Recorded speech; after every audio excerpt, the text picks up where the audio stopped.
every little extracurricular activity thing that I did that I thought was just irrelevant really helped to make my CV look good and juicy and full of stuff, you know. Welcome to Apprentice Nation.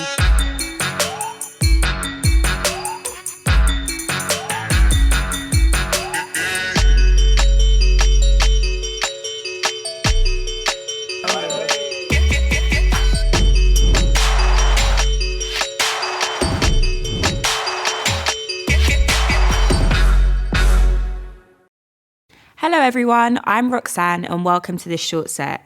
In the next 15 minutes, I'm going to help you look beyond your grades when writing a CV and also provide you with some great top tips to help create a CV of your own. You'll need something to take notes on as we'll look to cover the following. What is a CV? Do grades matter? How to showcase you? And finally, how to create a great CV. We'll also be speaking to some of our artists, asking them about their personal brand. So let's get into it. First and foremost, let's actually understand what is a CV.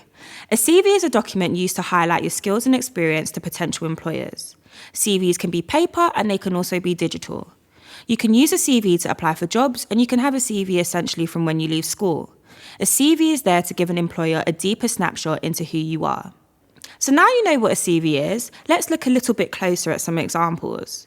On screen, I have two CVs from two applicants. Take a look at the CVs and tell me who you'd hire.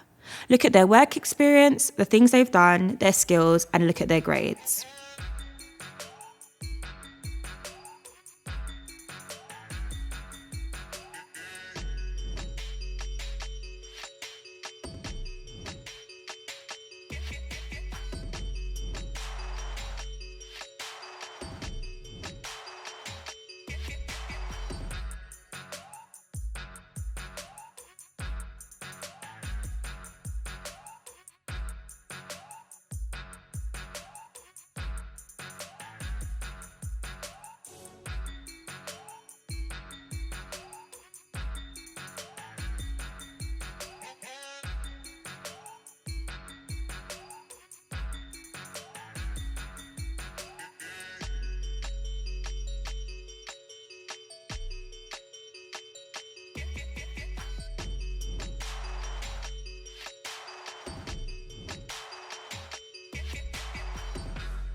Now you've made a decision, let's take a closer look at their grades.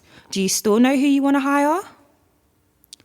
Most people would have chosen to hire applicant number 2 based on their experience and mainly their grades. But in actual fact, I would hire applicant 1. They may not have the most desirable grades, but I feel as if I know way more about candidate 1 and what they're capable of and what they've done. Applicant 1 was able to celebrate every moment, emphasise small wins, they highlighted old, new and self-taught skills, and they detailed their work experience. And lastly, they did not lie about their grades.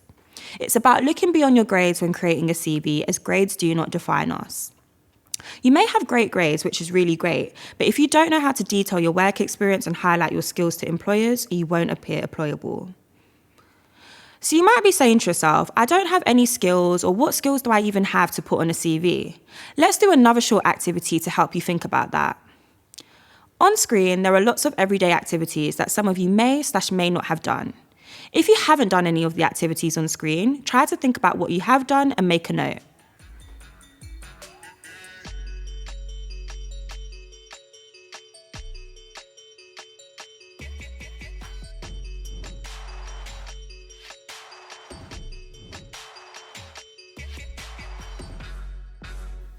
Now you've had some time to think about these activities on screen. Did you know that all of these activities, plus the ones you've written down, all have great skills attached to them, which you have?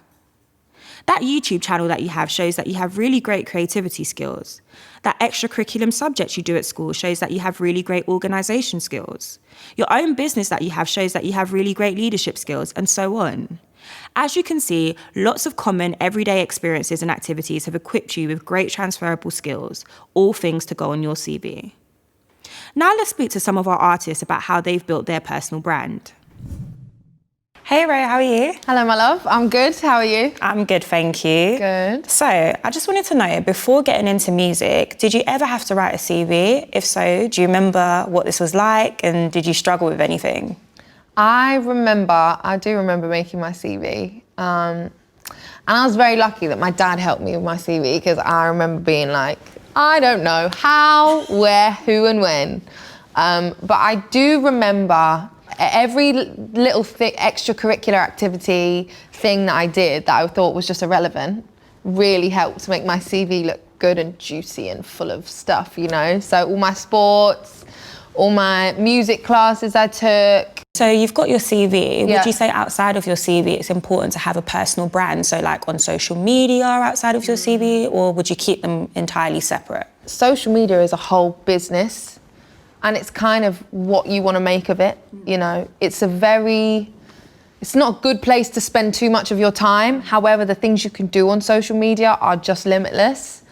And establishing that younger and more solid from a younger age just gives you a chance to grow bigger audiences, you know, and have serious reach. Social media, if you do it right, can be so powerful. And you see people with no voice all of a sudden having a huge platform and a huge voice. So okay. Yeah. It's good to mix a bit of the both of them then. Yes. Cool. Yeah.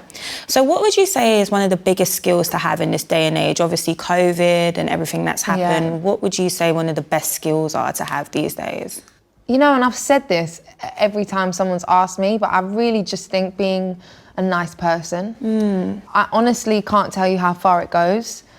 You know, in a world like this, it's just cutthroat, and it's sometimes every man for themselves, and like there's so much going on. Being a nice person can be the difference between you getting the job and you not, you know, or you making someone's day or you not. It really, I just think is the best thing to be.